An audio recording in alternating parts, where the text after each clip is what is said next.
May 1945. Berlin was a pile of ruins. The smell of burned iron lay on the streets, and the smoke of gunpowder drifted in the air. The Nazi flag was torn, Hitler was dead, and the dream of the German Empire was scattered, shattered against the city's broken walls. But in these final days of the war, a group of people, dressed in black coats, silent with paper files in hand, began a strange hunt somewhere outside Berlin. They weren't looking for gold. They were looking for people. These people were Germany's finest brains, rocket scientists, chemists, physiologists, weapons engineers. This was the team that had built the V-2 rocket for Hitler, the world's first ballistic missile, which had dropped fireballs on London at a speed of 3,000 kilometers per hour. The most legendary among these scientists was Wernher von Braun. At just 30 years old, he managed the hellish rocket program.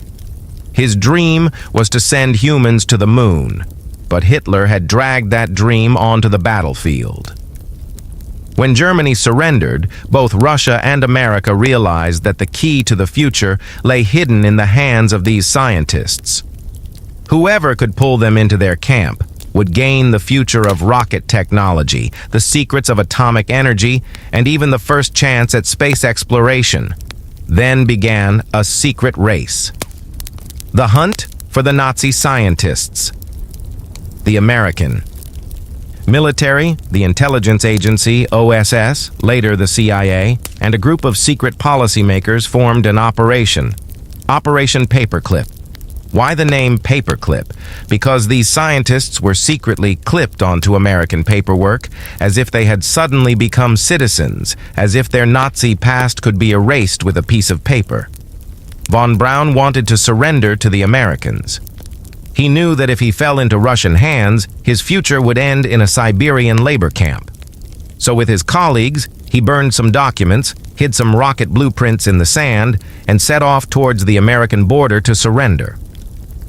One morning, in a small southern German town called Reutte, Braun knelt and said, "We surrender, not to war but to the future."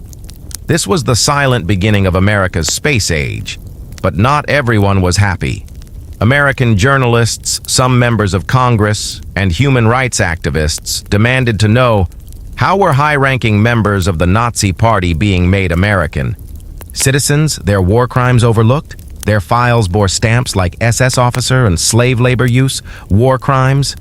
But placed over that page was a single paperclip, and with it they became safe for recruitment. In this way, more than 1,600 German scientists entered America, many of whom were close associates of Hitler. In the 1950s, the American Rocket Research Base in Huntsville, Alabama, where Braun and his German team were working, slowly began to change. Locals watched as scientists suddenly appeared, speaking German, going to church, visiting the market, but with no stories of war on their lips. They spoke of a strange future: Moon, Mars, Saturn. It was in the hands of these people that the Saturn V rocket was built, the rocket that sent Apollo 11 to the moon in 1969. It was the end of June 1945. A secret meeting was held in the basement of an old government building in Washington. There were 6 people in the room: a general, 3 intelligence officers, a politician, and a young secretary who was taking notes rapidly. A sign on the door read in big letters, "Restricted Access, National Security Meeting." General Leslie Groves, who had led the Manhattan Project in building the atomic bomb, spoke words that are imprinted in history. "Gentlemen, the Germans may have lost the war, but their scientists can help us win the next one." This next war was the Cold War, a war of brains, not bullets. The CIA hadn't been born yet. There was the OSS, Office of Strategic Services. John McCoy, an OSS covert officer, said, "If we don't take them, the Russians will." Russia was already forcibly rounding up scientists in East Germany. New secret labs were being established in Moscow, where Nazi rocket experts were being forced to work under the label of enemies of the state. So America decided morality could wait, knowledge was needed now. This is how Operation Overcast was secretly created, Paperclip's earlier code name. In it, a small pencil mark was placed next to the German scientists' names, meaning probable recruitment. Within a few weeks, those marks were replaced by metal paperclips, and the name changed to Operation Paperclip. In Washington's records room, a strange process began. Information about Nazi membership was erased from the files, pictures in SS uniforms were removed, and new identities were forged. Dr. Wernher von Braun, expert in aerodynamics, German scientist, non-political. One official wrote, "They were Nazis yesterday. They are Americans today." These people were given new passports, new homes, and even new names. Their wives and children were brought to America as scientific guests. But the most astonishing thing was that there was no official record of any of these events. Everything was classified top secret. By the end of 1945, several special trains were standing at broken train stations in Europe. The windows of the trains were covered with black cloth, and inside sat hundreds of people, doctors, engineers, physicists, mathematicians. Fear was in their eyes, but a shadow of hope was on their faces. No one knew where they were going. The trains passed Paris and reached the port of Le Havre, from where they were put onto U.S. Navy ships. The ship's name was USS James Parker. As these scientists sailed toward America over the Atlantic waves, they did not know if they were writing the future or carrying the sins of history. The beginning of 1946. Huntsville, a southern Alabama city, was a quiet agricultural small town. But suddenly, the Redstone Arsenal, a secret military research center, was established there. The first batch of 127 German scientists was offloaded there. They brought with them some strange equipment, rocket sketches, and a stack of German language manuals. The locals initially thought they were prisoners of war, but they quickly realized that these prisoners were the smartest people in town. Their homes were built, their children enrolled in schools, and they even started praying in the local church. A local priest said, "They came as enemies, but they pray like us." Braun and his team then started working on a new rocket program, Project Hermes, and later the Redstone missile. This technology later evolved into the foundation of NASA. In 1958, Braun and his 118 German colleagues were transferred to NASA's Marshall Space Flight Center. It was there that the legendary rocket, Saturn V, was built, which sent Neil Armstrong and Buzz Aldrin to the moon in 1969. Braun said in an interview, "We wanted to explore space. Hitler wanted to explore London." All the irony of history was captured in this single sentence, yet history does not easily forgive. In the 1960s, while America was celebrating space success, some journalists dug through old files and found terrifying information. Braun and some of his colleagues had worked in an underground factory called Mittelwerk, where prisoners from the Dora concentration camp were used as forced laborers. Hundreds of people died every day during the construction of the rockets.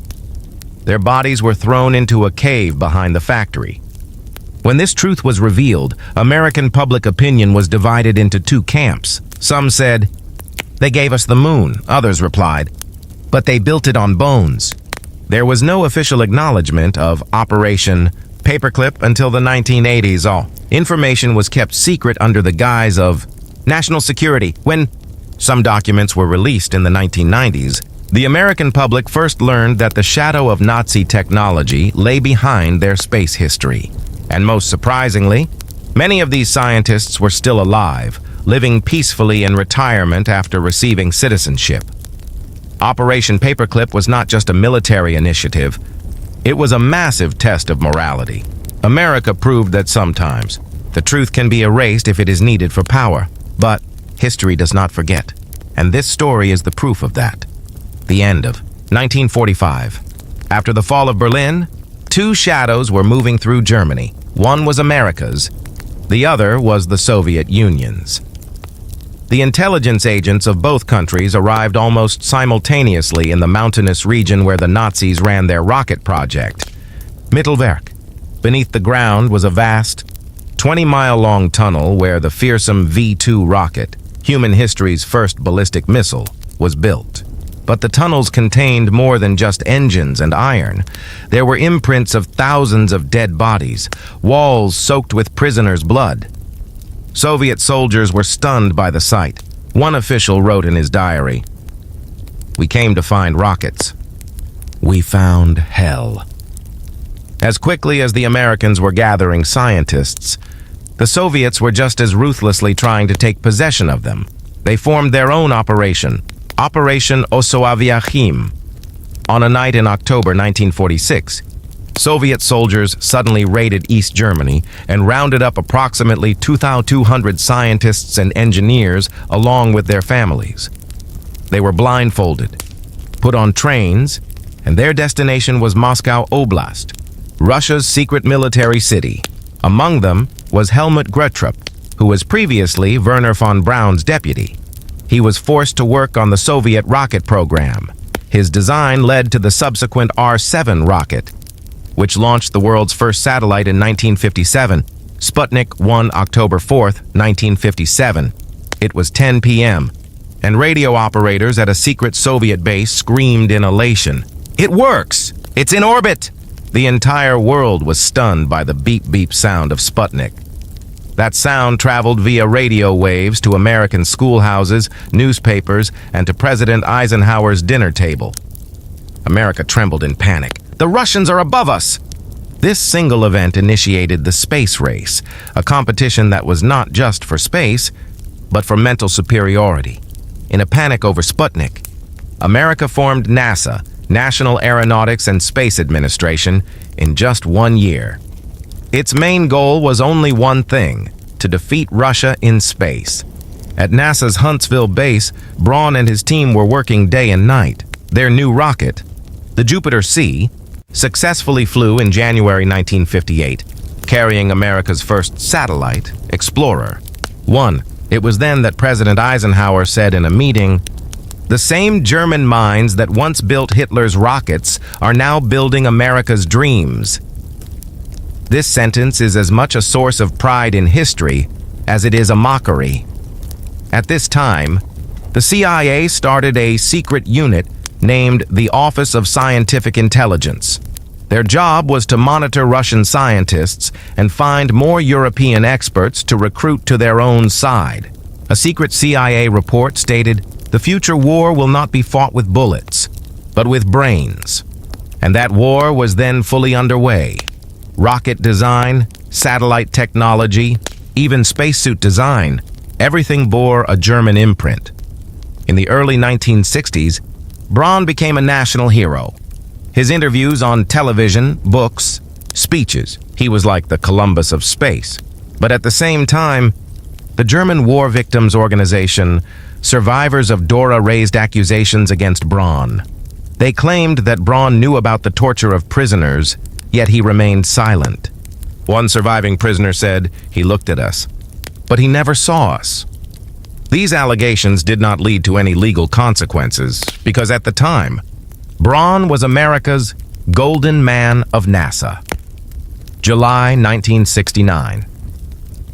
When the world watched Apollo 11 land on the moon, the American flag flying in space, the entire world pronounced Wernher von Braun's name with a new light. He was then NASA's chief engineer, and the Saturn V rocket was his design. Everyone said, "He took us to the moon," but history quietly whispered, "Yes, but he started from the darkness." Operation Paperclip is therefore not just a secret military initiative. It is a compelling example of human history's morality. America proved that science is never neutral. The hand that can build a rocket may one day be stained with a prisoner's blood. But the question remained, if they hadn't brought them, would Russia have? Would the outcome of history have been different then? No one knows. The early 1970s. After the success of sending humans to the moon, America was filled with a new confidence. NASA scientists were stars on television, rocket pictures and advertisements. Space education in schools. Everyone was saying the same thing. We are the nation that conquered the moon. But beneath the pages of history, a festering fire still burned, a fire whose roots touched the ruins of Berlin. Many German scientists brought in through Paperclip started playing an important role not just in rocketry, but in education and research. In the 1950s-60s, new departments in rocket engineering, aerodynamics, and nuclear physics began opening in American universities. These German experts were teaching there. Dr. Hubertus Strughold, known as the father of space medicine, established a research program where the behavior of the human body in a space environment was tested. But it was later revealed that during World War II, he was involved in extreme cold and low oxygen pressure experiments on prisoners at the Dachau concentration camp. When this information was revealed, he was identified as a war crimes suspect in the 1980s, but by then, the Strughold Award had been established in his name, which is one of NASA's most prestigious awards in medical research. Interestingly, it was on the advice of the Paperclip scientists that space-based stories rose in popularity in American culture. In the 1950s, while Wernher von Braun was working on NASA's rocket program, he contacted Hollywood producer Walt Disney. Disney was then creating a special educational series, Man in Space. Von Braun himself participated in the show, explaining to the audience how humans would go to the moon. Children saw him as a hero, unaware of the dark chapter of his past. This series gained record popularity in America, and at that moment, space adventure entered people's dreams. Operation Paperclip changed not only scientists, but also a group of politicians. Many realized that in the post-war world, power was no longer about guns. It was about information, knowledge, and technology. In the 1960s, President John F. Kennedy announced his famous statement, "We choose to go to the moon, not because it is easy, but because it is hard." Behind this statement was the contribution of the Paperclip scientists, who reported to him, "We can do it if the rocket budget is increased." From then on, the space race became a political symbol. Behind every space success was the message, "Freedom beats communism," as if the rocket was flying not just toward the moon, but against socialism. But not everyone was charmed by that success. In the 1970s, a younger generation rose in American universities, who questioned, can progress built on pain be called progress at all? It was then that some secret documents began to be released, which showed evidence of Nazi connections against many Paperclip scientists, involvement in inhumane experiments, and even death sentences for some people, which had been altered in U.S. documents to read "no record found." A journalist said at a congressional hearing, "America did not just import knowledge, it imported guilt." Nevertheless, no one could deny that the work of these scientists had advanced American technology by 50 years. They built the jet engine, the guided missile, and even later, the space shuttle propulsion system. Paperclip scientists also participated in experiments like MK-Ultra, Project Argus, and high-altitude nuclear tests, where the boundaries of space, the brain, and war merged into a terrifying laboratory. The impact of this research was felt in the birth of the Internet, GPS, and even smartphone technology, a strange, two-sided legacy. In 1998, the U.S. government finally established the Interagency Working Group. On Nazi war crimes records, it was proven there that at least 1,600 Nazi scientists were brought to the United States under Paperclip. At least 300 of them had records of war crimes. Yet none of them went to jail because their crimes were covered up by a single paperclip. Today, when American children hear stories of rockets in school, they don't know that the dark chapter of history is mixed inside those rockets.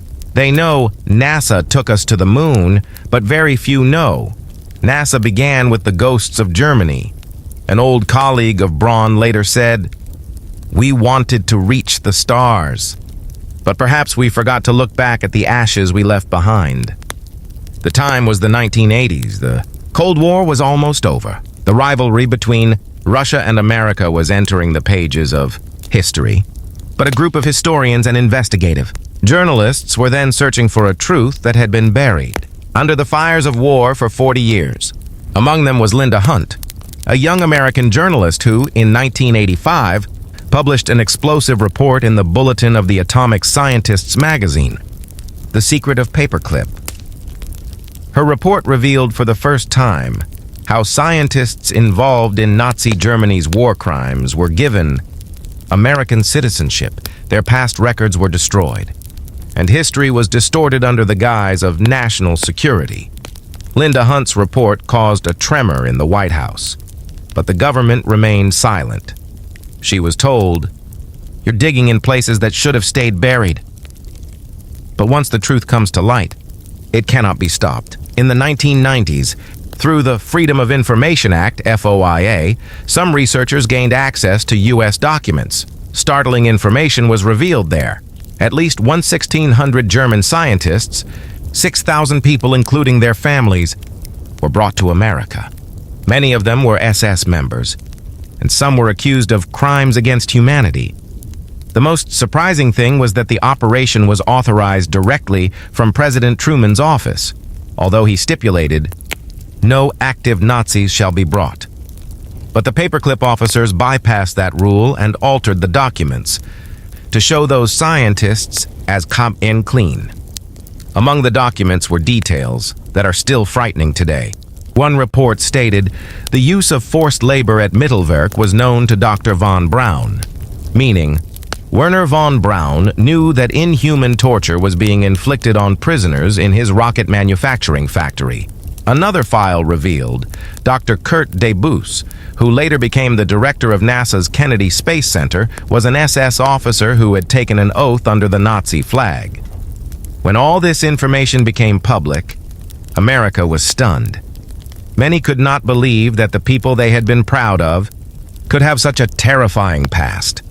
During the term of President Bill Clinton, the Interagency Working Group on Nazi War Crimes and Japanese Imperial Records was formally established in 1998. This group reviewed more than 8 million documents and released a historic report in 2002. The language of that report was simple but profound. Operation Paperclip helped America win the space race, but it compromised the moral foundation upon which America stood. In other words, America reached the moon, but a crack appeared in its own moral ground on that path. Now the question arose, what is more important? Justice or progress? If America had not brought the Nazi scientists, would they not have fallen into Russia's hands? Would the day of setting foot on the moon have been delayed in human history or never arrived at all? One historian wrote, "We may have reached the moon, but we lost a part of our soul on the way."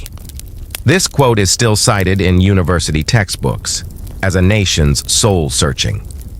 In today's world, when we see a SpaceX rocket return to Earth, when plans are made to send humans to Mars, if we search for the roots of that technology, we return to the ruined Berlin of 1945, to the knowledge born in the womb of a dark time. Many old NASA engineers still admit that without the scientific foundation established by Braun and his team, modern space research could not even be imagined. But at the same time, they acknowledge that that foundation was built on inhuman labor and unknown suffering. Wernher von Braun died in 1977. A line from the Bible is inscribed on his tomb. "The heavens declare the glory of God." Some say he was a visionary scientist, while others call him history's most successfully reincarnated criminal. Today, his name is still pronounced with respect in NASA's history, but silence remains on the question of his past, an uncomfortable honor. Operation Paperclip teaches us, history is never black or white. It is gray, that gray color where knowledge and crime, progress and remorse stand side by side.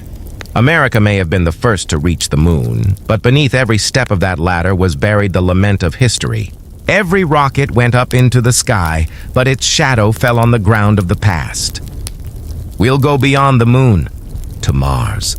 Then history's whisper is heard. Just don't forget the ashes from where you began.